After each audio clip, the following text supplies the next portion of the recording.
les dragons. Qu'ils crachent du feu, de la glace, de l'acide ou qu'ils volent simplement en semant le chaos, chaque bonhomme l'histoire en a un. Il y a toujours un dragon qui attend à la fin de l'aventure, et ce sont généralement les êtres les plus puissants de l'univers. Alors aujourd'hui, nous allons jeter un œil à quelques dragons issus de tout un tas d'univers différents, et nous allons tous les classer du plus faible au plus puissant. Alors, allons-y. La boule-de-feu hongroise de Harry Potter est un immense dragon noir originaire de Hongrie, considéré par beaucoup comme l'un des dragons les plus dangereux au monde, voire le plus dangereux. Il est immense, il crache des flammes pouvant atteindre jusqu'à 15 mètres et faire fondre la pierre en un instant. Et comme son nom l'indique, il possède des pointes acérées qui sortent de sa queue. Et la boule-de-feu n'a aucun problème à utiliser ses pointes en combat. C'est l'une des races de dragons les plus agressives et féroces qui existent. Et ça veut dire quelque chose. Tous les dragons sont connus pour être extrêmement féroces et agressifs. Dans le Hobbit, nous rencontrons Smaug, un dragon de feu du Nord qui s'est attaqué à la montagne solitaire, massacrant tous les nains à l'intérieur, affrontant toute l'armée des Robords et prenant tout l'or pour lui. Il est connu comme le dernier des grands dragons de la Terre du Milieu et était un dragon immense et extrêmement puissant. Mais même dans la tradition de la Terre du Milieu, Smaug reste faible et petit comparé à la plupart des dragons du passé. Je veux dire, il a été tué par une seule bonne flèche, placée au bon endroit. Je pense que ça résume tout, là. Valérian, également connu sous le nom de la Terreur Noire, est le plus grand et le plus puissant dragon de Game of Thrones, le plus redoutable des dragons Targaryens. Aegon le Conquérant chevauchait Valérian lorsqu'il a conquis les royaumes de Westeros. Valérian était si grand que des villes entières étaient plongées dans son ombre chaque fois qu'il volait. Ses dents étaient aussi grandes que des épées, et il pouvait mettre un éléphant entier dans sa gueule et l'avaler d'un seul coup. En réalité, ce qui montre probablement le mieux la force et la puissance de Valérian, c'est que, bien qu'il ait combattu dans d'innombrables batailles et vaincu de nombreux dragons, Valérian est mort de vieillesse. Rien n'était assez fort pour l'abattre, sauf le temps. Dans Dragon, la furie nocturne était autrefois considérée comme l'une des espèces de dragons les plus mystérieuses et redoutables. En fait, jusqu'à ce qu'Harold devienne l'ami de Croque-Mou, personne ne savait vraiment si une furie nocturne existait réellement. Mais Croque-Mou a rapidement pu le prouver. Il était en fait bien réel et vraiment puissant. Il était connu comme la progéniture impie de la foudre et de la mort elle-même. Et il a régulièrement prouvé qu'il était l'alpha de tous les dragons alpha, affrontant de nombreux dragons puissants et les battant toujours. Kraklataurik est un puissant dragon de cristal ancien issu de Guild Wars. C'est un dragon ancestral. C'est presque comme une force primordiale de la nature, puisqu'il se réveille tous les 10 000 ans afin de consommer toute la magie du monde. Avant de retourner en hibernation, il mesure plus de 300 mètres de haut, assez massif pour obscurcir le soleil lui-même. Et pendant son hibernation, le dragon est en fait souvent pris pour une petite montagne. En tant que dragon ancien, Kraklataurik est lié à l'élément du cristal. Il est capable de devenir un ouragan ou une tempête de sable, et le souffle du dragon est incroyablement dangereux. Il a le pouvoir de corrompre n'importe quoi et de le transformer en une ombre de cristal. Du monde des âmes sombres, Citlimberbe est un dragon sans écailles, et à cause de cela, il ne possède pas le même type d'immortalité que les autres dragons couverts d'écailles. Mais ne vous inquiétez pas, Cith a trouvé sa propre forme d'immortalité en devenant mort-vivant grâce à ses recherches sur le cristal primordial. Cependant, cela a eu quelques répercussions. Cith est devenu fou et mène désormais d'horribles expériences maléfiques dans ses cavernes. Il parcourt désormais le pays à la recherche d'êtres morts-vivants sur lesquels expérimenter, et il est devenu un puissant sorcier.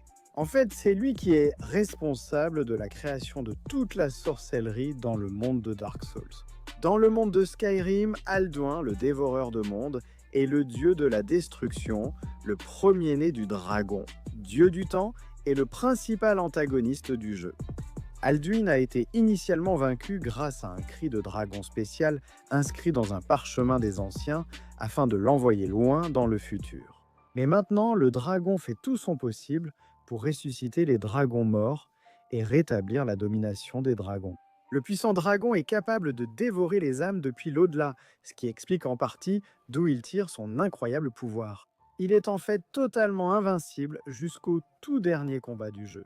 De plus, contrairement aux autres dragons, l'âme d'Alduin ne peut pas être absorbée par l'enfant de dragon. Alduin ne peut en réalité pas être vaincu. Il est immortel, éternel, et c'est son destin de revenir un jour et d'incarner véritablement son surnom de dévoreur de mondes. Fin Fang Foom est un dragon extraterrestre dans Marvel. Il est incroyablement puissant. L'un des êtres les plus puissants sur Terre est en fait assez fort pour déchirer les plaques tectoniques. Il est aussi assez puissant pour se battre contre Hulk, Thor et tous les Avengers en même temps. Il est aussi tout aussi résistant. La plupart des héros ne sont pas capables de le blesser, et il peut encaisser facilement des attaques de la part de Hulk ou Mangog sans tomber. C'est un dragon puissant, un dragon résistant, assez rapide pour traverser les galaxies en quelques instants. Fi Fang Foom est secrètement l'une des meilleures Posadis menacerettes et benas sur Terre.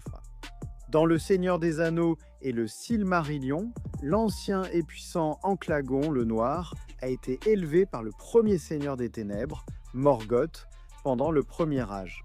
C'est le plus grand de tous les dragons jamais créés. Et il est de loin le plus grand dragon de la Terre du Milieu. Il est aussi grand qu'une montagne. Panclagon pouvait cracher un feu plus chaud que n'importe quel autre dragon existant. Une chaleur suffisante pour faire fondre des anneaux de pouvoir. Pendant la guerre de la colère, Arandel et les aigles de Manwë ont combattu Anclagon dans le ciel. Et lorsqu'il fut finalement tué, en tombant, il brisa toute une chaîne de montagnes, mettant officiellement fin à la guerre contre Morgoth. Dans le monde de Donjons et Dragons, on pourrait penser qu'il y aurait des dragons vraiment puissants, et vous auriez raison. Le principal parmi eux est Ahamut, un puissant dieu dragon et le roi des dragons bons. Il est essentiel au panthéon divin dans Donjons et Dragons, car les Drachéides le vénèrent comme leur créateur. Les rois sont couronnés en son nom, et il reçoit des prières constantes pour la protection et la force. Il est aussi extrêmement puissant.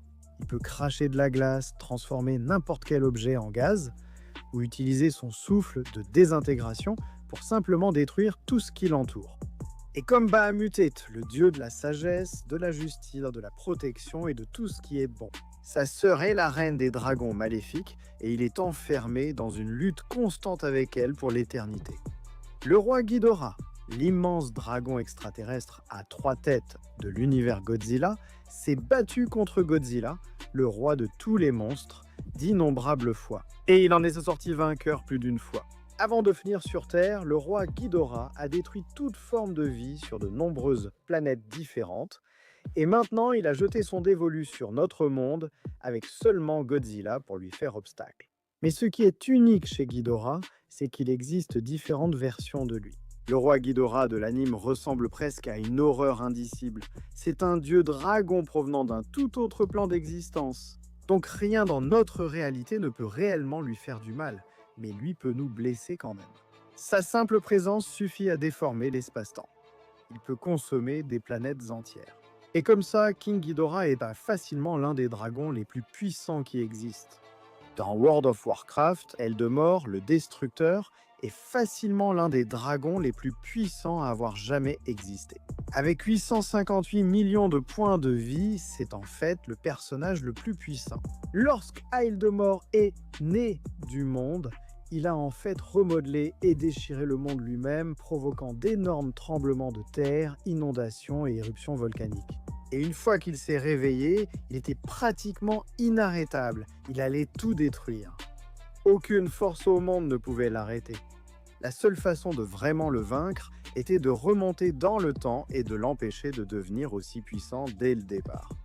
Nicol Bolas, ou le Serpent Éternel, est l'un des principaux méchants dans le lore de Magic, l'Assemblée. Son nom l'indique, il est immortel. Mais ce n'est pas tout. Il est aussi l'un des êtres les plus anciens de toute l'existence, puisqu'il est là depuis plus de 25 000 ans. C'est l'un des êtres les plus puissants de tout le multivers, capable de combattre un démon pendant un mois entier sans interruption. Et dans le processus, il a détruit les 2 tiers de l'Empire, Madara. Et en plus de cela, il a ouvert une faille temporelle dans l'espace-temps. Et pendant la guerre des dragons, Nicol Bula s'est révélé être le plus puissant de tous les anciens dragons à avoir survécu. Il est aussi le maître de 3 des 5 couleurs de la magie. Avec tout ce pouvoir, le dragon est capable de vaincre presque n'importe qui dans l'univers de Magic the Gathering, faisant de lui l'un des dragons les plus puissants de tous les temps. Dans la série Elder Scrolls, Akatosh règne en maître, la divinité suprême et roi des dieux, le dragon, dieu du temps, est le premier dieu à avoir jamais existé. Il est le père de tous les dragons, y compris Alduin, qui figure déjà sur cette liste en tant que dévoreur de mondes, et il est à la fois immortel et invincible. Il est le dieu principal dans Elder Scrolls et un dragon chargé de gérer le flux du temps lui-même. Dans l'univers de Diablo, Tatamet a été formé lorsque Anu, le premier être à avoir jamais existé, a tenté d'atteindre un état de pureté. Et donc, il a essayé de chasser tout le mal de son corps. Eh bien, la somme de tout ce mal s'est alors transformée en un immense dragon à 7 têtes appelé Tatomet, et le dragon et Anu se sont ensuite affrontés pendant des éons. Et alors que la bataille semblait durer une éternité, elle s'est finalement terminée lorsque les deux se sont entretués et ce faisant, ont créé l'univers. Mais comme si cela ne suffisait pas, lorsque Tatomet est tombé dans les recoins les plus sombres de la réalité.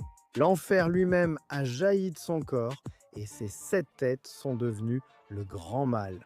Donc on parle d'un dragon qui est la manifestation littérale du mal lui-même et dont le corps est devenu l'enfer. Plutôt puissant.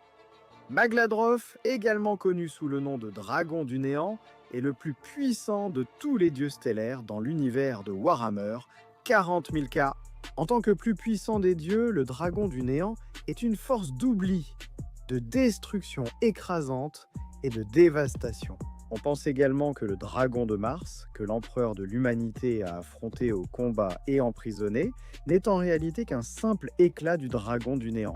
Et même s'il ne s'agissait que d'un petit éclat du dragon, il était tout de même capable de menacer des systèmes solaires entiers, d'annuler les lois de l'univers et de consumer des dizaines de mondes. Ce qui est encore plus effrayant, c'est que Magladroth pourrait toujours être là dehors, endormi dans le cosmos, prêt à se réveiller un jour. Dans Dragon Ball, Shinron est un dieu dragon et exauce les vœux après avoir été invoqué. Eh bien, Super Shinron est le dragon éternel qui peut être invoqué lorsque vous réunissez les Super Dragon Balls. Et contrairement à Shinron, Super Shinron n'a apparemment aucune limite aux vœux qu'il peut exaucer. Il peut théoriquement accorder le pouvoir de régner sur les dieux, il peut tuer des dieux de la destruction, il peut effacer des univers entiers ou ramener et recréer des univers entiers. Même Xeno a dit que Super Shinron peut tout faire et tout exaucer. Donc oui, c'est clairement l'un des dragons les plus puissants de toute l'existence. Mais qu'en pensez-vous ? Dites-le dans les commentaires ci-dessous. Je sais que vous allez avoir des avis et des ressentis sur ce sujet, c'est certain. Peut-être que vous êtes resté jusqu'ici et que vous êtes arrivé à la fin de la vidéo. C'est incroyable, merci beaucoup de nous avoir regardés et de nous soutenir. Et si vous voulez vous abonner, eh bien abonnez-vous. Vous pourrez voir plus de vidéos comme celle-ci chaque semaine. Je vous dis à tous à la prochaine fois.